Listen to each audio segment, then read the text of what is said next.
सत श्री अकाल जी दा खालस टीवी देख रहे सारे दर्शकों का बहुत बहुत स्वागत है। पंजाब दीयां खास खबरां दे खास बुलेटिन दे विच मैं हरशरण कौर। अज 4 नवंबर है ते कल नूं पूरे देश विच किसानां ने चक्का जाम दा ऐलान किया होया ते किसानां दे वल्लों इस कौमी चक्का जाम दीयां तैयारियां फुल ने।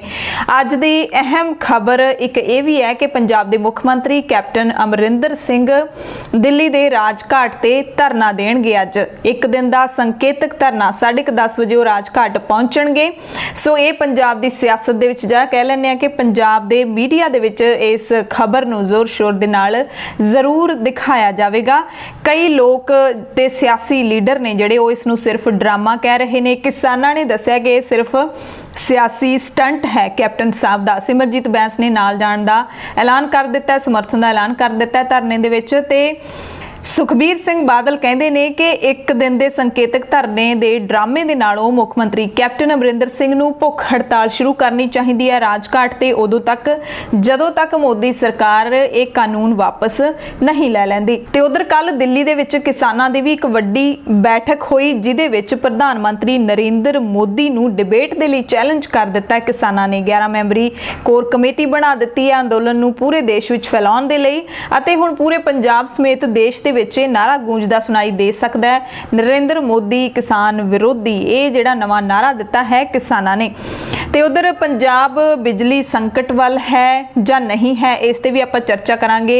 सियासत खूब हो रही है कि पंजाब दे विच बिजली का संकट गहराया होया ते हकीकत की है वह भी दसांगे। पर गोइंदवाल साहिब दा प्राइवेट थर्मल पावर प्लांट भी कल बंद हो गया। रोपड़ ते लहरा मुहब्बत दे सरकारी थर्मल पावर प्लांट इन्हां दे जिहड़े एमरजेंसी यूनिट ने वो चालू कर दिते गए ने। PSPCL ने पंजाब दे विच बिजली के कट लाने शुरू कर दिते ने। दिल्ली की बैठक दे विच किसानां ने रिलायंस पंप जिहड़े हैगे ने पूरे देश विच रिलायंस के पेट्रोल पंप उन्हां दे बाइकआउट का ऐलान कर दिता है। केंद्र नूं एक पेशकश भी की है भी असीं टेबल ते बैठ के गल करन नूं तैयार हाँ। चंडीगढ़ दे विच पंजाब दे किसानां दी की गलबात हुई है AG दे नाल बैठक तो बाद उस बारे भी दसांगे। ते एक लीडर ने कांग्रेस दे अमरिंदर सिंह राजा वड़िंग उन्हां ने चेतावनी दी है प्रधानमंत्री नरेंद्र मोदी नूं कि जे तुसीं पंजाब दी कोले दी सप्लाई रोक के बिजली गुल करवाउणा चाहुंदे हो तां असीं तुहाडी बिजली सप्लाई भी बंद कर देंगे। बीजेपी के 2 वड्डे लीडरां नूं बठिंडा ते फाजिलका दे विच किसानां ने जबरदस्त घेरा पाया, अंदर बंद करके जिंदे ला दिते। कैप्टन साहब ने सुखबीर बादल नूं जवाब दिता है कि ख्याली पुलाव पकाउणे बंद कर दिओ, तुसीं सत्ता दे विच नहीं आउण लगे। सुखबीर बादल ने जिहड़ा कहा सी कि असीं सरकार आउण ते साधू सिंह धर्मसोत नूं जेल भेज देंगे तां कैप्टन साहब कहंदे ने कि साधू सिंह धर्मसोत खिलाफ सारे दोष बेबुनियाद ने। उन्हां नूं क्लीन चिट मिल चुकी है। जांच तो बाद बेकसूर पंजाबियां नूं जेल च सुੱਟਣ वाली मानसिकता दा प्रगटावा दस्या है सुखबीर दे इस ऐलान नूं। ते पंजाब दे विच डिजिटल ड्राइविंग लाइसेंस बनाउण दी जिहड़ी मुहिम है वो शुरू हो चुकी है। किवें करना है तुसीं ये वो तुहानूं सारा इस बुलेटिन दे विच दसांगे। विआह दौरान लाइसेंस तो बिना मैरिज पैलसां दे विच आतिशबाजी ते पटाखे चलाउण ते पाबंदी ला दित्ती गई है। पंजाब दीयां खबरां विस्तार दे विच सुणदे आ। पंजाब दीयां खबरां दे विस्तार दे विच सब तो पहली खबर यही है कि पंजाब दे मुख मंत्री कैप्टन अमरिंदर सिंह 4 नवंबर नूं सवेरे 10:30 बजे दिल्ली विच राजघाट ते धरना देण लई पहुंच जाणगे। मुख मंत्री कैप्टन अमरिंदर सिंह ने राष्ट्रपति वल्लों मुलाकात तो ना करन तो बाद यह ऐलान किया है। उन्होंने कहा कि राष्ट्रपति साडे नाल मिलना नहीं चाहुंदे। असीं 2-3 वारी उन्हां नूं वारी-वारी कहा है कि सानू टाइम दिओ। 2 तो 5 नवंबर दे विच टाइम मंगिया सी पर राष्ट्रपति ने ना कर दित्ती।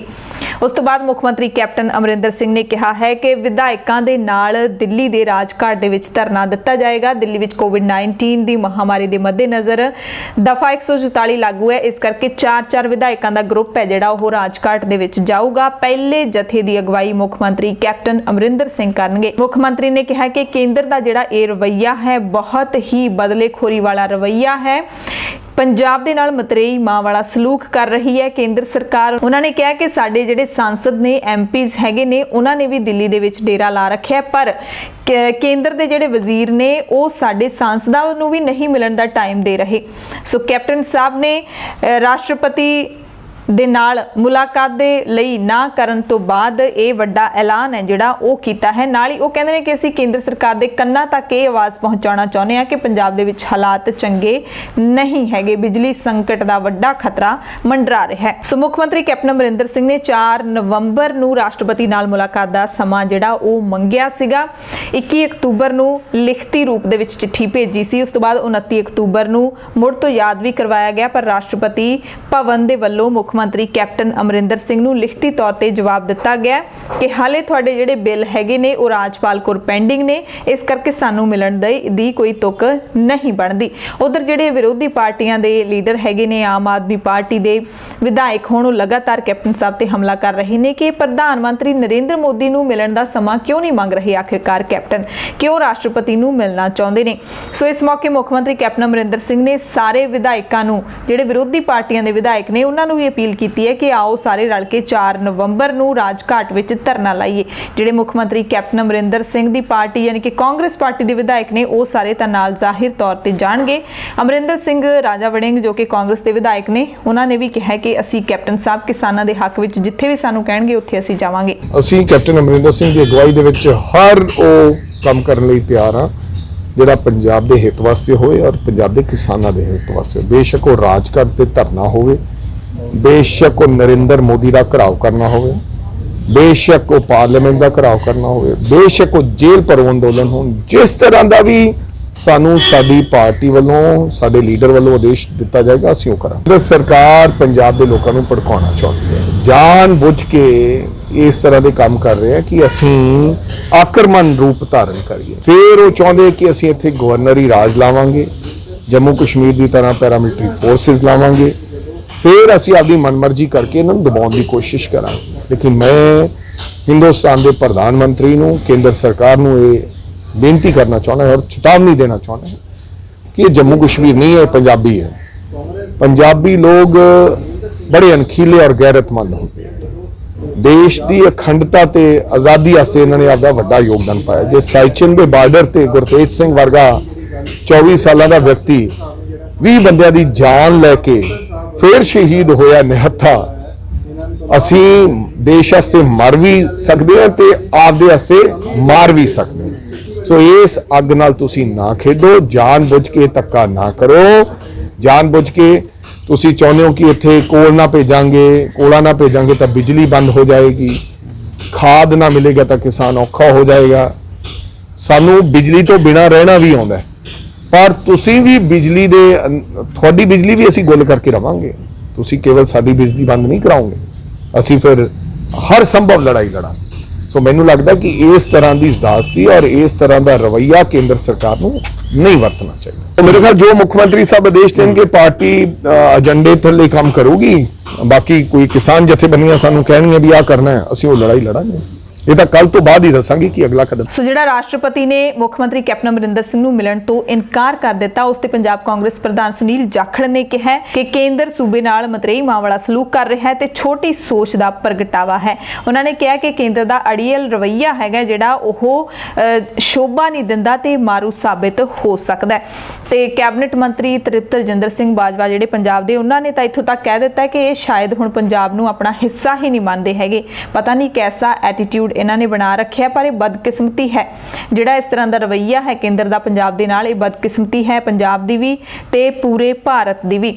ਉਹਨਾਂ ਨੇ ਕਿਹਾ ਕਿ ਰੇਲਾਂ ਜਾਣਬੁੱਝ ਕੇ ਬੰਦ ਕੀਤੀਆਂ ਨੇ, ਸਾਰੀਆਂ ਰੇਲਾਂ ਦੀ ਕਲੀਅਰੈਂਸ ਹੈ। ਦਿੱਲੀ ਤੋਂ ਪਠਾਨਕੋਟ, ਜੰਮੂ, ਬਠਿੰਡਾ, ਫਿਰੋਜ਼ਪੁਰ ਸਾਰਾ ਰਾਹ ਸਾਫ਼ ਹੈ। ਸਿਰਫ 2 ਟਰੈਕ ਨੇ ਜਿਹੜੇ ਉਹ ਕਿਸਾਨਾਂ ਨੇ ਘੇਰੇ ਨੇ, ਜਿਹੜੇ ਕਿ ਕੱਲੇ ਪ੍ਰਾਈਵੇਟ ਥਰਮਲਾਂ ਨੂੰ ਜਾਂਦੇ ਨੇ। ਇਹ ਜਿਹੜੇ ਥਰਮਲਾਂ ਨੂੰ ਟਰੈਕ ਜਾਂਦੇ ਹੁੰਦੇ ਨੇ, ਇਹਨਾਂ ਤੇ ਹੋਰ ਕੋਈ ਰੇਲ ਗੱਡੀ ਨਹੀਂ ਚੱਲਦੀ ਹੁੰਦੀ, ਇਹ ਸਿਰਫ ਥਰਮਲਾਂ ਦੇ ਅੰਦਰ ਜਾ ਕੇ ਉੱਥੋਂ ਤੱਕ ਹੀ ਖਤਮ ਹੋ ਜਾਂਦੇ ਹੁੰਦੇ ਨੇ। ਸੋ ਉਹਨਾਂ ਨੇ ਕਿਹਾ ਕਿ ਸੋਚੀ ਸਮਝੀ ਸਾਜ਼ਿਸ਼ ਦੇ ਤਹਿਤ ਅਜਿਹਾ ਕਰ ਰਹੀ ਹੈ ਕੇਂਦਰ ਸਰਕਾਰ। ਉਧਰ ਸ਼੍ਰੋਮਣੀ ਅਕਾਲੀ ਦਲ ਦੇ ਵਿਧਾਇਕ ਡਾਕਟਰ ਦਲਜੀਤ ਸਿੰਘ ਚੀਮਾ ਨੇ ਵੀ ਕਿਹਾ ਹੈ ਕਿ ਜਿਹੜਾ ਰਾਸ਼ਟਰਪਤੀ ਨੇ ਮੁਲਾਕਾਤ ਦੇ ਸਮੇਂ ਦੀ ਮੰਗ ਹੈ ਜਿਹੜੀ ਉਹ ਰੱਦ ਕਰ ਦਿੱਤੀ ਹੈ, ਉਹਦੇ ਪਿੱਛੇ ਕਾਰਨ ਕੀ ਹੈ ਇਸ ਬਾਰੇ ਤਾਂ ਅਸੀਂ ਕੁਝ ਨਹੀਂ ਕਹਿ ਸਕਦੇ, ਪਰ ਦੋਵੇਂ ਸਰਕਾਰਾਂ ਕਿਸਾਨਾਂ ਨੂੰ ਧੋਖਾ ਦੇ ਰਹੀਆਂ ਨੇ, ਚਾਹੇ ਕੈਪਟਨ ਦੀ ਸਰਕਾਰ ਹੋਵੇ ਚਾਹੇ ਕੇਂਦਰ ਦੀ। ਅਸੀਂ ਤਾਂ ਨਹੀਂ ਦੱਸ ਸਕਦੇ ਕਿ ਕੀ ਕਾਰਨ ਹੈ ਕਿ ਰਾਸ਼ਟਰਪਤੀ ਜੀ ਕੋਲੋਂ ਸਮਾਂ ਨਾ ਮੰਗਿਆ ਸੀ ਜਾਂ ਉਹਨਾਂ ਨੇ ਕਿਉਂ ਨਹੀਂ ਦਿੱਤਾ। ਪਰ ਇੱਕ ਗੱਲ ਬਿਲਕੁਲ ਸਪਸ਼ਟ ਹੈ ਕਿ ਕੇਂਦਰ ਦੀ ਸਰਕਾਰ ਵੀ ਤੇ ਸੂਬੇ ਦੀ ਸਰਕਾਰ ਵੀ ਦੋਵੇਂ ਰਲ ਕੇ ਪੰਜਾਬ ਦੇ ਹਾਲਾਤ ਵੀ ਖਰਾਬ ਕਰਨਾ ਚਾਹੁੰਦੀਆਂ ਤੇ ਆਰਥਿਕ ਤੌਰ ਤੇ ਵੀ ਪੰਜਾਬ ਨੂੰ ਬਰਬਾਦ ਕਰਨਾ ਚਾਹੁੰਦੀਆਂ। ਮੁੱਖ ਮੰਤਰੀ ਸਾਹਿਬ ਟੇਢੇ ਢੰਗ ਦੇ ਨਾਲ ਕੇਂਦਰ ਦੀ ਮਦਦ ਵੀ ਕਰੀ ਜਾ ਰਹੀ ਹੈ। ਆਪ ਵੀ ਇਹਨਾਂ ਦੇ ਮੈਨੀਫੈਸਟੋ ਦੇ ਵਿੱਚ ਵੀ ਇਹ ਚੀਜ਼ਾਂ ਹੈਗੀਆਂ ਔਰ 2017 ਚ ਇਹਨਾਂ ਨੇ ਪਾਸ ਵੀ ਕੀਤੀਆਂ। ਇਸ ਕਰਕੇ ਨੀਅਤ ਵੀ ਇਹਨਾਂ ਦੀ ਇਹਨਾਂ ਚੀਜ਼ਾਂ ਨੂੰ ਲਾਗੂ ਕਰਨ ਦੇ ਵਿੱਚ ਹੀ ਹੈ, ਪਰ ਕਿਸਾਨਾਂ ਦੇ ਕੋਲੋਂ ਬਚਣਾ ਵੀ ਚਾਹੁੰਦੇ ਆ, ਪੰਜਾਬ ਦੇ ਲੋਕਾਂ ਕੋਲੋਂ ਬਚਣਾ ਵੀ ਚਾਹੁੰਦੇ ਆ ਤੇ ਟੇਢੇ ਢੰਗ ਤਰੀਕੇ ਦੇ ਨਾਲ ਸਮਾਂ ਜਿਹੜਾ ਉਹ ਖਰਾਬ ਕਰ ਰਹੇ। ਇਹੋ ਜਿਹੇ ਹਾਲਾਤਾਂ ਦੇ ਵਿੱਚ, ਐਮਰਜੈਂਸੀ ਹਾਲਾਤਾਂ ਦੇ ਵਿੱਚ ਮੁੱਖ ਮੰਤਰੀ ਸਾਹਿਬ ਦੀ ਡਿਊਟੀ ਬਣਦੀ ਹੁੰਦੀ ਹੈ ਕਿ ਆਪ ਚਲੇ ਜਾਣ, ਕੋਈ ਈਗੋ ਨਹੀਂ ਹੁੰਦੀ, ਪ੍ਰਧਾਨ ਮੰਤਰੀ ਕੋਲ ਜਾਣ, ਮੰਤਰੀਆਂ ਕੋਲ ਜਾਣ, ਜਾ ਕੇ ਮਸਲਾ ਹੱਲ ਕਰਾਉਣ ਤੇ ਪੰਜਾਬ ਦੇ ਵਿੱਚ ਆਵਾਜਾਈ ਜਿਹੜੀ ਰੇਲ ਗੱਡੀਆਂ ਦੀ ਉਹ ਲਾਗੂ ਕਰੋ, ਕਿਸਾਨਾਂ ਦੀ ਜਿਹੜੀ ਦਿੱਕਤਾਂ ਨੇ ਉਹ ਦੂਰ ਕਰੋ। ਪਰ ਜਾਣਾ ਇਹਨਾਂ ਨੇ ਕਿਸੇ ਨੂੰ ਨਹੀਂ, ਜੇ ਚਿੱਠੀ ਲਿਖਦੇ ਆ ਤੇ ਬੀਜੇਪੀ ਦੇ ਪ੍ਰਧਾਨ ਨੂੰ ਲਿਖ ਦਿੰਦੇ ਆ, ਜਿਹੜੀ ਕਿ ਪ੍ਰਧਾਨ ਮੰਤਰੀ ਨੂੰ ਜਾਂ ਮੰਤਰੀ ਨੂੰ ਲਿਖਣੀ ਚਾਹੀਦੀ ਹੈ। ਤੇ ਇੱਥੇ ਐਲਾਨ ਕਰੀ ਜਾ ਰਹੇ ਆ ਕਿ ਅਸੀਂ ਰਾਸ਼ਟਰਪਤੀ ਜੀ ਕੋਲ ਜਾ ਰਹੇ ਹਾਂ ਤੇ ਹੁਣ ਪਤਾ ਲੱਗਦਾ ਕਿ ਕੋਈ ਸਮਝ ਨਹੀਂ ਨਿਰਧਾਰਤ ਨਹੀਂ ਹੈਗਾ। ਇਸ ਕਰਕੇ ਸਵਾਏ ਰਾਜਨੀਤੀ ਤੋਂ ਤੇ ਘਟੀਆ ਰਾਜਨੀਤੀ ਤੋਂ ਇਹ ਹੋਰ ਕੁਝ ਨਹੀਂ ਹੈ। ਇਹਦੇ ਨਾਲ ਪੰਜਾਬ ਦਾ ਬਹੁਤ ਵੱਡਾ ਨੁਕਸਾਨ ਹੋ ਰਿਹਾ ਔਰ ਇਹ ਦੋਵੇਂ ਸਰਕਾਰਾਂ ਉਹਦੇ ਵਾਸਤੇ ਜ਼ਿੰਮੇਵਾਰ ਠਹਿਰਾਈਆਂ ਜਾਂਦੀਆਂ। ਸੋ ਸਵਾਲ ਤਾਂ ਇਹੀ ਉੱਠਦਾ ਕਿ ਮੁੱਖ ਮੰਤਰੀ ਇੱਕ ਸੂਬੇ ਦੇ ਮੁੱਖ ਮੰਤਰੀ ਹੋਣ, ਉਹ ਰਾਸ਼ਟਰਪਤੀ ਨੂੰ ਮਿਲਣ ਲਈ ਸਮਾਂ ਮੰਗਣ ਤੇ ਉਹਨਾਂ ਨੂੰ ਇਨਕਾਰ ਕਰ ਦਿੱਤਾ ਜਾਵੇ, ਉਹ ਵੀ ਵਾਰ-ਵਾਰ। ਸੋ ਇੱਕ ਮੁੱਖ ਮੰਤਰੀ ਦੇ ਨਾਲ ਅਜਿਹਾ ਸਲੂਕ ਹੋ ਰਿਹਾ ਹੈ, ਆਮ ਲੋਕਾਂ ਦੀ ਇੱਥੇ ਕੀ ਹਾਲਤ ਹੁੰਦੀ ਹੋਏਗੀ ਇਹ ਆਪਾਂ ਸੋਚ ਸਕਦੇ ਹਾਂ। ਸੋ ਦਿੱਲੀ ਦੇ ਵਿੱਚ ਜਿਹੜਾ ਕਾਂਗਰਸ ਦੇ 7 ਵਿਧਾਇਕ ਨੇ ਉਹ ਵੀ ਪਿਛਲੇ ਵੀਰਵਾਰ ਤੋਂ ਬੈਠੇ ਨੇ। ਪੰਜਾਬ ਨੂੰ ਜਿਹੜੀਆਂ ਮਾਲ ਗੱਡੀਆਂ ਰੋਕੀਆਂ ਨੇ ਉਹਨਾਂ ਦੀ ਬਹਾਲੀ ਲਈ ਉਹ ਕੇਂਦਰ ਸਰਕਾਰ ਦੇ ਨਾਲ ਗੱਲ ਕਰਨਾ ਚਾਹੁੰਦੇ ਨੇ, ਪਰ ਉਹਨਾਂ ਨੂੰ ਵੀ ਗੱਲਬਾਤ ਦੇ ਲਈ ਸਮਾਂ ਨਹੀਂ ਦਿੱਤਾ ਜਾ ਰਿਹਾ। ਹੁਣ ਜਦੋਂ 4 ਦਿਨਾਂ ਤੋਂ ਬਾਅਦ ਕੇਂਦਰੀ ਵਜ਼ੀਰਾਂ ਨੇ ਵੀ ਮੁਲਾਕਾਤ ਲਈ ਸਮਾਂ ਨਹੀਂ ਦਿੱਤਾ ਤਾਂ ਉਹਨਾਂ ਨੇ ਹੁਣ ਪ੍ਰਧਾਨ ਮੰਤਰੀ ਨੂੰ ਮੁਲਾਕਾਤ ਦੀ ਅਪੀਲ ਕੀਤੀ ਹੈ। ਮਨੀਸ਼ ਤਿਵਾੜੀ, ਰਵਨੀਤ ਬਿੱਟੂ, ਗੁਰਜੀਤ ਸਿੰਘ ਔਜਲਾ, ਜਸਵੀਰ ਸਿੰਘ ਡਿੰਪਾ, ਡਾਕਟਰ ਅਮਰ ਸਿੰਘ ਤੇ ਮੁਹੰਮਦ ਸਦੀਕ ਇਹ ਸਾਰੇ ਦਿੱਲੀ ਬੈਠੇ ਨੇ।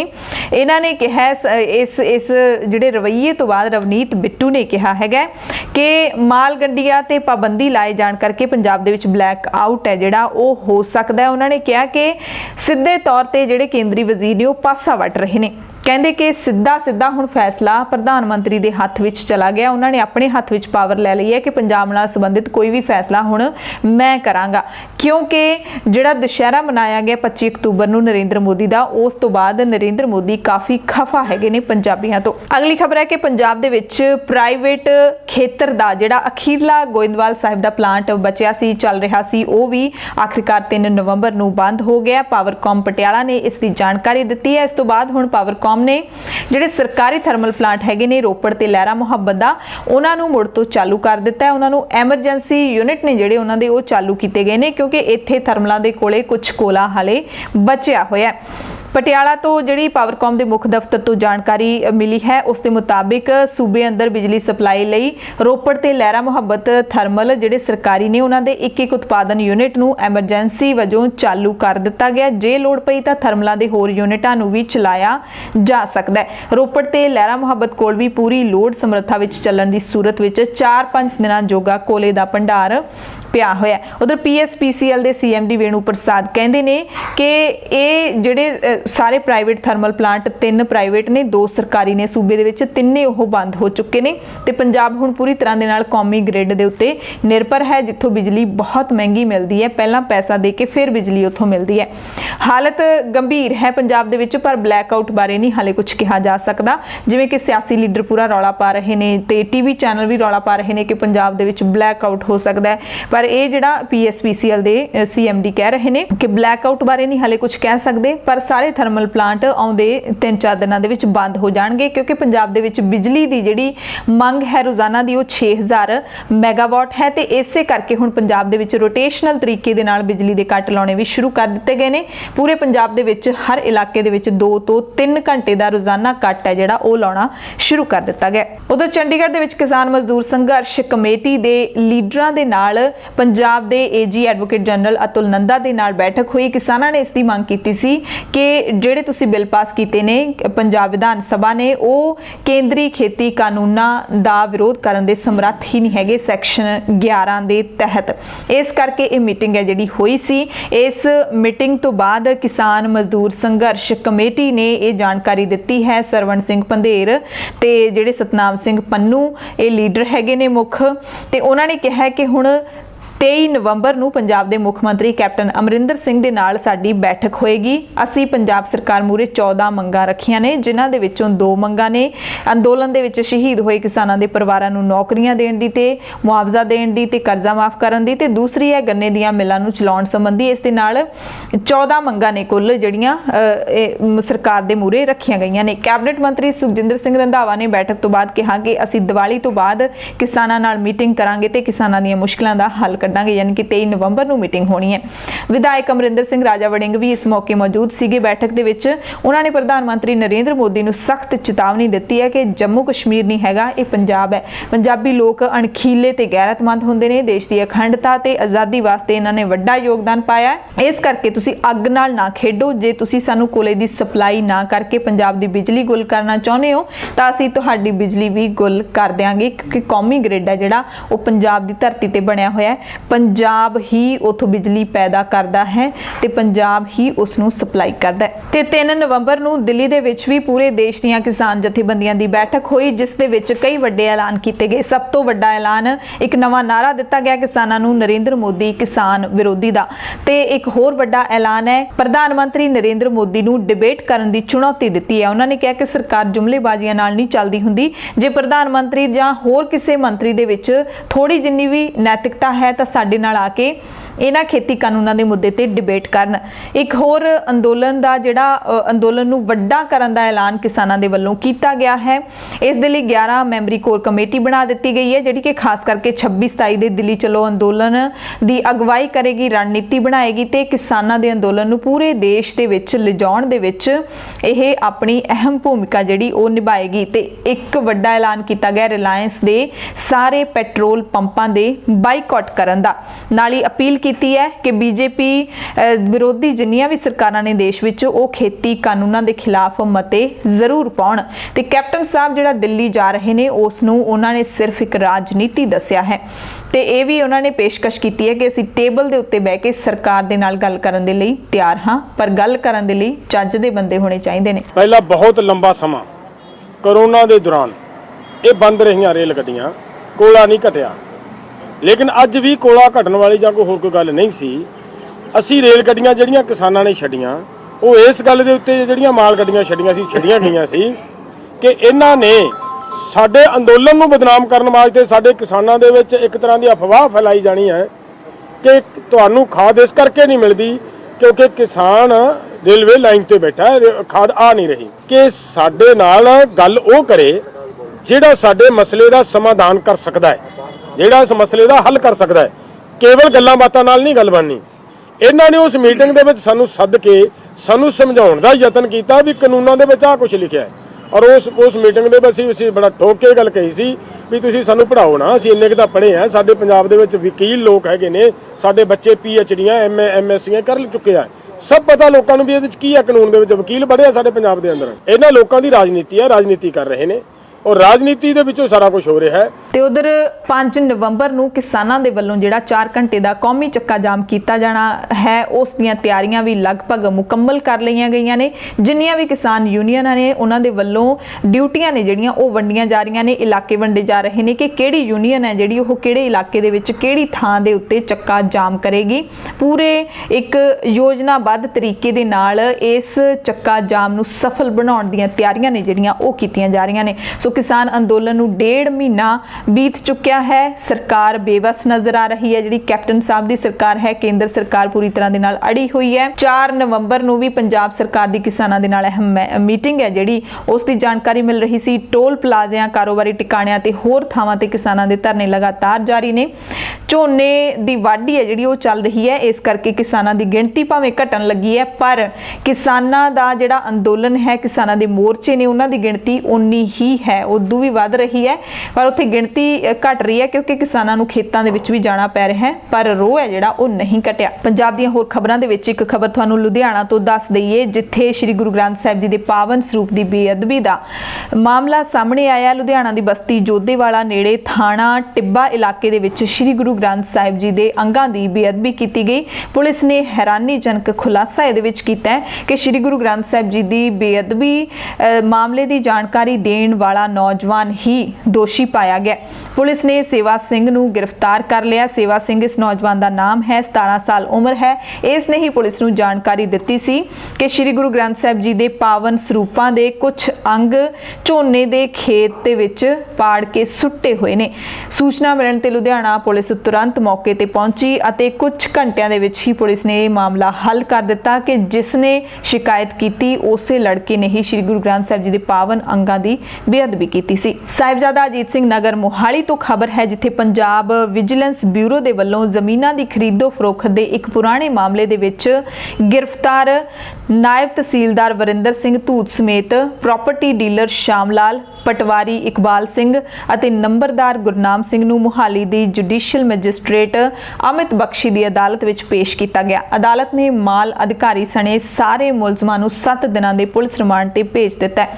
ਇਸ ਤੋਂ ਪਹਿਲਾਂ ਸਾਰੇ ਮੁਲਜ਼ਮਾਂ ਦਾ ਸਰਕਾਰੀ ਹਸਪਤਾਲ ਵਿੱਚ ਮੈਡੀਕਲ ਤੇ ਕਰੋਨਾ ਟੈਸਟ ਵੀ ਕਰਵਾਇਆ ਗਿਆ। ਵਿਜੀਲੈਂਸ ਅਧਿਕਾਰੀਆਂ ਦੀ ਜਾਣਕਾਰੀ ਮੁਤਾਬਿਕ ਮੌਜੂਦਾ ਸਮੇਂ ਵਿੱਚ ਵਰਿੰਦਰ ਸਿੰਘ ਧੂਤ ਜ਼ੀਰਕਪੁਰ ਸਬ ਤਹਿਸੀਲ ਦੇ ਵਿੱਚ ਨਾਇਬ ਤਹਿਸੀਲਦਾਰ ਤੈਨਾਤ ਸੀ। ਇਸ ਤੋਂ ਪਹਿਲਾਂ ਉਹ ਗਮਾਡਾ ਤੇ ਬਲਾਕ ਮਾਜਰੀ ਦਾ ਨਾਇਬ ਤਹਿਸੀਲਦਾਰ ਵੀ ਰਹਿ ਚੁੱਕਿਆ। ਵਿਜੀਲੈਂਸ ਮੁਤਾਬਿਕ ਮਾਲ ਅਧਿਕਾਰੀ ਉੱਤੇ ਆਪਣੇ ਅਹੁਦੇ ਦੀ ਕਥਿਤ ਦੁਰਵਰਤੋਂ ਕਰਕੇ ਬਲਾਕ ਮਾਜਰੀ ਦੇ ਵਿੱਚ ਜਦੋਂ ਤੈਨਾਤ ਸੀ ਉਸ ਵਕਤ ਨੇੜਲੇ ਪਿੰਡਾਂ ਦੀ ਕਰੀਬ 100 ਏਕੜ ਜ਼ਮੀਨ ਦਾ ਗਲਤ ਤਰੀਕੇ ਨਾਲ ਤਬਾਦਲਾ ਕਰਕੇ ਉਸ ਨੂੰ ਅੱਗੇ ਵੇਚਣ ਵਿੱਚ ਮਦਦ ਕਰਨ ਦਾ ਦੋਸ਼ ਲੱਗਿਆ ਹੋਇਆ। ਮਾਮਲਾ ਸਾਹਮਣੇ ਆਉਣ ਤੋਂ ਬਾਅਦ ਉਪ ਮੰਡਲ ਮੈਜਿਸਟ੍ਰੇਟ ਨੇ ਵਿਵਾਦਿਤ ਜ਼ਮੀਨ ਦੀਆਂ ਰਜਿਸਟਰੀਆਂ ਅਤੇ ਇੰਤਕਾਲਾਂ ਦੇ ਉੱਤੇ ਰੋਕ ਲਾ ਦਿੱਤੀ ਸੀ। ਪੰਜਾਬ ਦੀਆਂ ਖਬਰਾਂ ਦੇ ਵਿੱਚ ਕਿਸਾਨਾਂ ਨਾਲ ਜੁੜੀਆਂ ਇੱਕ ਦੋ ਹੋਰ ਖਬਰਾਂ ਨੇ। ਬੀਜੇਪੀ ਲੀਡਰਾਂ ਦਾ ਜ਼ਬਰਦਸਤ ਵਿਰੋਧ ਹੈ ਜਿਹੜਾ ਪੂਰੇ ਪੰਜਾਬ ਦੇ ਵਿੱਚ ਲਗਾਤਾਰ ਜਾਰੀ ਹੈ। ਕਿਸਾਨਾਂ ਦੇ ਅੰਦੋਲਨਾਂ ਦੀ ਰੂਪਰੇਖਾ ਦੇ ਵਿੱਚ ਇਹ ਜਿਹੜਾ ਵਿਰੋਧ ਦਾ ਤਰੀਕਾ ਹੈ ਉਹ ਪਹਿਲੇ ਨੰਬਰ ਤੇ ਸ਼ਾਮਿਲ ਹੈ। ਬਠਿੰਡਾ ਦੇ ਵਿੱਚ ਅਤੇ ਫਾਜ਼ਿਲਕਾ ਦੇ ਵਿੱਚ ਬੀਜੇਪੀ ਦੇ ਵੱਡੇ ਲੀਡਰਾਂ ਦਾ ਘਿਰਾਓ ਕੀਤਾ ਗਿਆ। ਫਾਜ਼ਿਲਕਾ ਦੇ ਇੱਕ ਹੋਟਲ ਦੇ ਵਿੱਚ ਬੀਜੇਪੀ ਦੇ ਸਾਬਕਾ ਪੰਜਾਬ ਪ੍ਰਧਾਨ ਸ਼ਵੇਤ ਮਲਿਕ ਨੂੰ ਕਿਸਾਨਾਂ ਨੇ ਘੇਰਾ ਪਾ ਲਿਆ ਸੀ।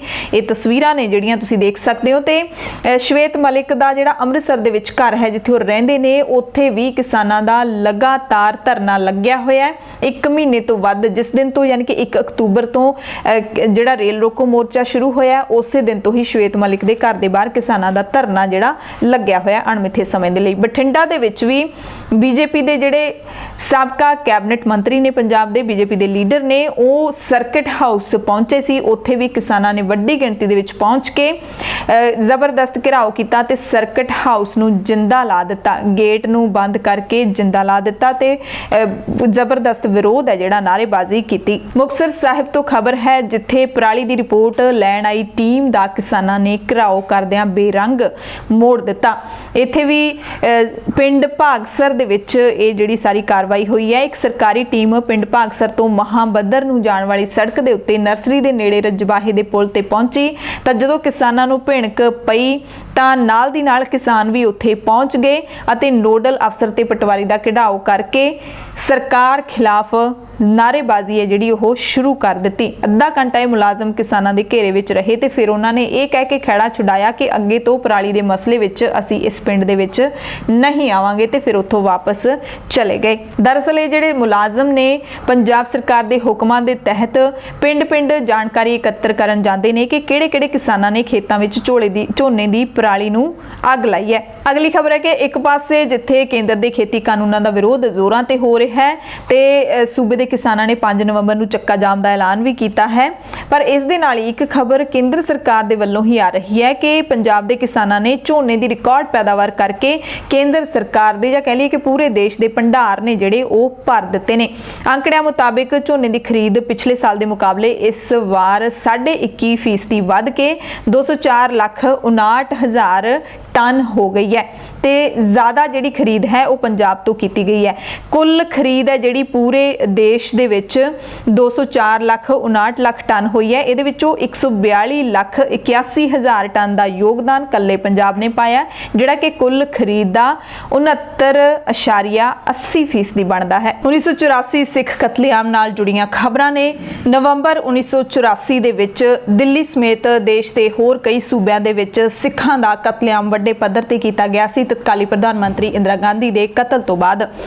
ਚੰਡੀਗੜ੍ਹ ਦੇ ਵਿੱਚ ਸਿੱਖ ਬੁੱਧੀਜੀਵੀਆਂ ਨੇ ਕਿਹਾ ਹੈ ਕਿ ਹਿੰਦੂਤਵ ਫਾਸ਼ੀਵਾਦ ਹੈ ਜਿਹੜਾ ਉਹ ਨਵੰਬਰ 1984 ਦੇ ਸਿੱਖ ਕਤਲੇਆਮ ਦੇ ਵਿੱਚੋਂ ਹੀ ਨਿਕਲਿਆ ਹੈ। ਭਾਰਤੀ ਸਟੇਟ ਵੱਲੋਂ ਸਿੱਖਾਂ ਦੇ ਉੱਤੇ 1984 ਵਿੱਚ 2 ਅਸਹਿ ਤੇ ਅਣਕਿਆਸੇ ਮਾਰੂ ਹਮਲੇ ਕੀਤੇ ਗਏ। ਪਹਿਲਾ ਦਰਬਾਰ ਸਾਹਿਬ ਅੰਮ੍ਰਿਤਸਰ ਉੱਤੇ ਫੌਜ ਦਾ ਜੂਨ ਵਿੱਚ ਹਮਲਾ ਤੇ ਦੂਸਰਾ 4 ਮਹੀਨਿਆਂ ਬਾਅਦ ਇੰਦਰਾ ਗਾਂਧੀ ਦੇ ਕਤਲ ਤੋਂ ਬਾਅਦ ਨਵੰਬਰ ਵਿੱਚ ਸਿੱਖਾਂ ਦੀ ਵੱਡੇ ਪੱਧਰ ਉੱਤੇ ਨਸਲਕੁਸ਼ੀ ਕੀਤੀ ਗਈ, ਜਿਹੜੀ ਕਿ ਜਰਮਨੀ ਵਿੱਚ ਹੋਏ ਯਹੂਦੀਆਂ ਦੇ ਮਹਾਨਾਸ਼, ਅਰਮੀਨੀਆ, ਰਵਾਡਾ ਦੀਆਂ ਨਸਲਕੁਸ਼ੀ ਤੇ ਬੋਸਨੀਆ ਦੇ ਮੁਸਲਮਾਨਾਂ ਦੇ ਕਤਲੇਆਮ ਤੋਂ ਘੱਟ ਨਹੀਂ ਸੀ। ਸਿੱਖਾਂ ਨੂੰ ਉਸ ਵਕਤ ਘਰਾਂ, ਬਾਜ਼ਾਰਾਂ, ਬੱਸ ਗੱਡੀਆਂ ਵਿੱਚੋਂ ਕੱਢ ਕੇ ਕੋਹ ਕੇ ਮਾਰਿਆ ਗਿਆ, ਜ਼ਿੰਦਾ ਸਾੜਿਆ ਗਿਆ। ਉਹਨਾਂ ਦੀਆਂ ਸਿੱਖਾਂ ਦੀਆਂ ਘਰ ਦੀਆਂ ਜਿਹੜੀਆਂ ਔਰਤਾਂ ਸੀ ਉਹਨਾਂ ਦੀ ਸ਼ਰੇਆਮ ਬੇਪਤੀ ਕੀਤੀ ਗਈ। ਉਹਨਾਂ ਦੀਆਂ ਜਾਇਦਾਦਾਂ ਲੁੱਟ ਲਈਆਂ ਗਈਆਂ। ਗੁਰਦੁਆਰਿਆਂ ਦੇ ਵਿੱਚ ਪਵਿੱਤਰ ਸ੍ਰੀ ਗੁਰੂ ਗ੍ਰੰਥ ਸਾਹਿਬ ਜੀ ਦੇ ਜਿਹੜੇ ਪਾਵਨ ਸਰੂਪ ਸੀ ਉਹ ਅਗਨ ਭੇਂਟ ਵੀ ਕੀਤੇ ਗਏ ਸੀ ਤੇ ਇਸ ਕਤਲੇਆਮ ਦੇ ਵਿੱਚ ਕਰੀਬ 5000 ਸਿੱਖਾਂ ਨੂੰ ਮਾਰ ਦਿੱਤਾ ਗਿਆ ਸੀ। ਸੋ ਇਹਨਾਂ ਨੇ ਕਿਹਾ ਕਿ ਸਿੱਖਾਂ ਦੇ ਨਾਲ ਵਾਪਰੇ 84 ਦੇ ਕਤਲੇਆਮ ਦੇ ਵਿੱਚੋਂ ਮਜ਼ਬੂਤ ਹੋ ਕੇ ਨਿਕਲੀਆਂ ਹਿੰਦੂਤਵੀ ਤਾਕਤਾਂ ਨੇ ਆਪਣਾ ਰੰਗ ਗੁਜਰਾਤ ਵਿੱਚ ਮੁਸਲਮਾਨਾਂ ਦੇ 2002 ਦੇ ਕਤਲੇਆਮ ਦੇ ਵਿੱਚ ਦਿਖਾਇਆ।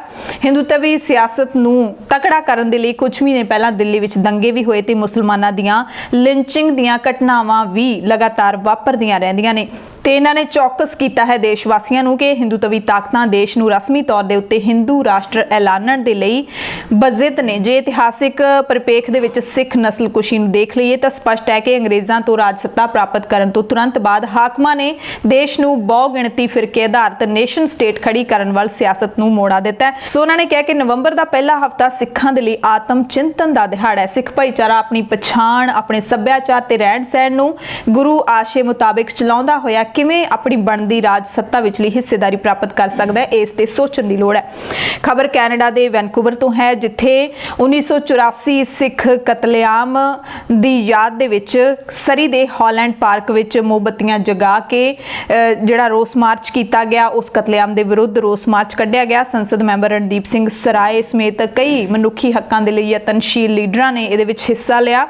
ਇੰਡੀਅਨ ਅਬਰੋਡ ਫਾਰ ਪਲੂਰਿਸਟ ਇੰਡੀਆ ਦੀ ਅਗਵਾਈ ਹੇਠ ਹੋਏ ਰੋਸ ਵਿਖਾਵੇ ਦੇ ਵਿੱਚ ਕੈਨੇਡਾ ਦੇ ਮੋਢੀ ਲੋਕਾਂ ਦੇ ਹੱਕਾਂ ਲਈ ਯਤਨਸ਼ੀਲ ਕਾਰਕੁਨ ਜੈਨੀਫਰ ਐਲਨ ਵੀ ਵਿਸ਼ੇਸ਼ ਤੌਰ ਤੇ ਇਸ ਰੋਸ ਮਾਰਚ ਦੇ ਵਿੱਚ ਸ਼ਾਮਿਲ ਹੋਈ। ਉਧਰ ਪੰਜਾਬ ਦੇ ਵੱਖ-ਵੱਖ ਜ਼ਿਲ੍ਹਿਆਂ ਦੇ ਵਿੱਚ ਕਿਸਾਨਾਂ ਨੂੰ ਕਣਕ ਦੇ ਜਿਹੜੇ ਬੀਜ ਨੇ ਸਬਸਿਡੀ ਤੇ ਦੇਣ ਦੀ ਸ਼ੁਰੂਆਤ ਕਰ ਦਿੱਤੀ ਗਈ ਹੈ। ਪਿਛਲੇ ਦਿਨੀ ਪੰਜਾਬ ਦੇ ਮੁੱਖ ਮੰਤਰੀ ਕੈਪਟਨ ਅਮਰਿੰਦਰ ਸਿੰਘ ਨੇ ਇਸ ਸਬਸਿਡੀ ਦਾ ਐਲਾਨ ਕੀਤਾ ਸੀ। ਉਸ ਦੇ ਤਹਿਤ ਜ਼ਿਲ੍ਹਾ ਹੁਸ਼ਿਆਰਪੁਰ ਅਤੇ ਫਰੀਦਕੋਟ ਦੇ ਵਿੱਚ ਵੀ ਜਿਹੜੇ ਡੀਸੀ ਹੈਗੇ ਨੇ ਉਹਨਾਂ ਨੇ ਸਬਸਿਡੀ ਦਾ ਐਲਾਨ ਕਰ ਦਿੱਤਾ ਹੈ ਅਤੇ ਹੁਸ਼ਿਆਰਪੁਰ ਦੇ 10 ਬਲਾਕਾਂ ਦੇ ਵਿੱਚ ਬੀਜ ਸਬਸਿਡੀ ਦੇ ਉੱਤੇ ਦੇਣੇ ਸ਼ੁਰੂ ਕਰ ਦਿੱਤੇ ਨੇ। ਇਹ ਜ਼ਰੂਰ ਦੱਸ ਦਈਏ ਕਿ ਪੰਜਾਬ ਸਰਕਾਰ ਦੇ ਵੱਲੋਂ ਜਿਹੜਾ ਐਲਾਨ ਕੀਤਾ ਗਿਆ ਇਸ ਦੇ ਮੁਤਾਬਿਕ ਜਿਹੜੇ ਤਸਦੀਕਸ਼ੁਦਾ ਕਣਕ ਦੇ ਬੀਜ ਨੇ ਉਹਨਾਂ ਦੀ ਖਰੀਦ ਦੇ ਉੱਤੇ ਹੀ 50% ਦੀ ਸਬਸਿਡੀ ਹੈ ਜਿਹੜੀ ਉਹ ਦਿੱਤੀ ਜਾਏਗੀ। ਜਾਣਕਾਰੀ ਦੇ ਮੁਤਾਬਿਕ ਕਿਸਾਨ ਕੇਵਲ ਪੰਜਾਬ ਰਾਜ ਬੀਜ ਪ੍ਰਮਾਣਨ ਸੰਸਥਾ ਦੇ ਵੱਲੋਂ ਰਜਿਸਟਰਡ ਕੀਤੇ ਸਰਕਾਰੀ, ਅਰਧ ਸਰਕਾਰੀ ਸੰਸਥਾਵਾਂ, ਸਹਿਕਾਰੀ ਅਦਾਰੇ ਜਿਵੇਂ ਕਿ ਪੰਸੀਡ, NSC, ਪੰਜਾਬ ਖੇਤੀਬਾੜੀ ਯੂਨੀਵਰਸਿਟੀ, ਕਰਿਬਕੋ,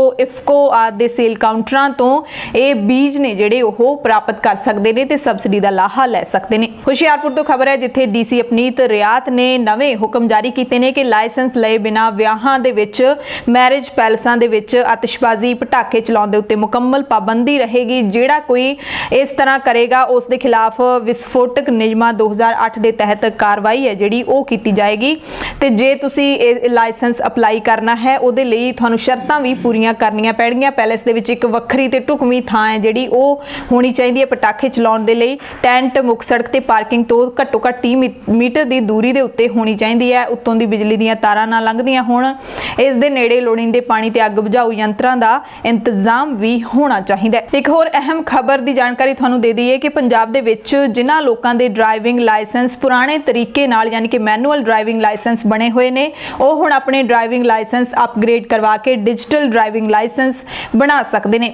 ਪੰਜਾਬ ਸਰਕਾਰ ਨੇ ਵਿਸ਼ੇਸ਼ ਮੁਹਿੰਮ ਸ਼ੁਰੂ ਕੀਤੀ ਹੈ ਤੇ ਲੋਕਾਂ ਨੂੰ ਘਰਾਂ ਵਿੱਚੋਂ ਜਾਂ ਕਿਸੇ ਵੀ ਸਥਾਨ ਤੋਂ ਆਨਲਾਈਨ ਅਪਲਾਈ ਕਰਕੇ ਡਿਜੀਟਲ ਡਰਾਈਵਿੰਗ ਲਾਇਸੈਂਸ ਪ੍ਰਾਪਤ ਕਰਨ ਦੀ ਸਹੂਲਤ ਹੈ ਜਿਹੜੀ ਉਹ ਦਿੱਤੀ ਗਈ ਹੈ ਤੇ ਅਜਿਹਾ ਕਰਨ ਲਈ ਤੁਹਾਨੂੰ ਜਿਹੜੇ ਪੁਰਾਣੇ ਡਰਾਈਵਿੰਗ ਲਾਇਸੈਂਸ ਹੈਗੇ ਨੇ, ਪ੍ਰਿੰਟਿੰਗ ਡਰਾਈਵਿੰਗ ਲਾਇਸੈਂਸ ਹੈਗੇ ਨੇ, ਉਹਨਾਂ ਨੂੰ ਹੁਣ ਸਾਰਥੀ ਵੈਬ ਐਪਲੀਕੇਸ਼ਨ ਦੇ ਜ਼ਰੀਏ ਅਪਗ੍ਰੇਡ ਤੁਸੀਂ ਕਰਵਾ ਸਕਦੇ ਹੋ।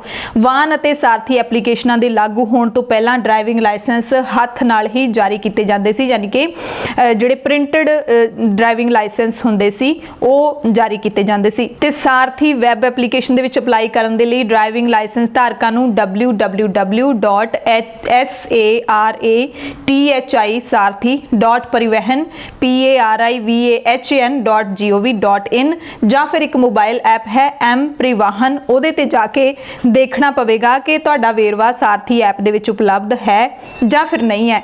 ਜੇ ਤੁਹਾਡੇ ਵੇਰਵੇ ਸਾਰਥੀ ਡੇਟਾਬੇਸ ਦੇ ਵਿੱਚ ਨਹੀਂ ਹਨ ਤਾਂ ਫਿਰ ਤੁਸੀਂ www.punjabtransport.org ਜਾਂ ਫਿਰ www.sarathi.parivahan.gov.in ਤੇ ਜਾ ਕੇ ਆਪਣੇ ਵੇਰਵੇ ਅਪਡੇਟ ਕਰੋਗੇ ਤੇ ਉਸ ਤੋਂ ਬਾਅਦ ਤੁਹਾਨੂੰ ਆਪਣੇ ਲੋੜੀਂਦੇ ਦਸਤਾਵੇਜ਼ਾਂ ਦੇ ਨਾਲ ਮੈਨੂਅਲ ਡਰਾਈਵਿੰਗ ਲਾਇਸੈਂਸ ਦੀ ਸਕੈਨ ਕਾਪੀ ਹੈ ਜਿਹੜੀ ਉਹ ਜਮ੍ਹਾਂ ਕਰਵਾਉਣੀ ਪਏਗੀ ਤੇ ਇਸ ਸਾਰੇ ਪ੍ਰੋਸੈਸ ਨੂੰ ਲਗਭਗ 14 ਦਿਨਾਂ ਦਾ ਸਮਾਂ ਜਿਹੜਾ ਉਹ ਲੱਗੇਗਾ ਤੇ ਤੁਹਾਨੂੰ ਇੱਕ ਵਾਰ ਬਾਇਓਮੈਟ੍ਰਿਕ ਜਿਹੜਾ ਉਹ ਵੀ ਰਜਿਸਟਰ ਕਰਵਾਉਣੇ ਪੈਣਗੇ। ਬਾਇਓਮੈਟ੍ਰਿਕ ਅਤੇ ਫੋਟੋ ਹੈ ਜਿਹੜੀ ਉਹ ਵੀ ਅਪਲੋਡ ਕਰਨੀ ਹੋਏਗੀ। ਸੋ ਇਹ ਬਹੁਤ ਹੀ ਅਹਿਮ ਖਬਰ ਹੈ, ਤੁਸੀਂ ਇਹਨੂੰ ਪਿੱਛੇ ਜਾ ਕੇ ਦੁਬਾਰਾ ਵੀ ਸਾਰੀ ਸੁਣ ਸਕਦੇ ਹੋ। ਅਗਲੀ ਖਬਰ ਹੈ ਕਿ ਪੰਜਾਬ ਸਰਕਾਰ ਨੇ ਜਲਿਆਂਵਾਲਾ ਬਾਗ ਦੇ ਸਾਕੇ ਦਾ ਬਦਲਾ ਲੈਣ ਵਾਲੇ ਸੂਰਬੀਰ ਯੋਧੇ ਸ਼ਹੀਦ ਊਧਮ ਸਿੰਘ ਸੁਨਾਮ ਦੇ ਸ਼ਹਿਰ ਦੇ ਜਿਹੜੇ 2 ਸਰਕਾਰੀ ਸਕੂਲਾਂ ਦਾ ਨਾਮ ਬਦਲ ਕੇ ਉਹਨਾਂ ਦੇ ਨਾਂ ਤੇ ਰੱਖਣ ਦਾ ਫੈਸਲਾ ਲਿਆ। ਇਸ ਦੀ ਜਾਣਕਾਰੀ ਸਕੂਲੀ ਸਿੱਖਿਆ ਮੰਤਰੀ ਵਿਜੇਂਦਰ ਸਿੰਗਲਾ ਨੇ ਦਿੱਤੀ ਹੈ।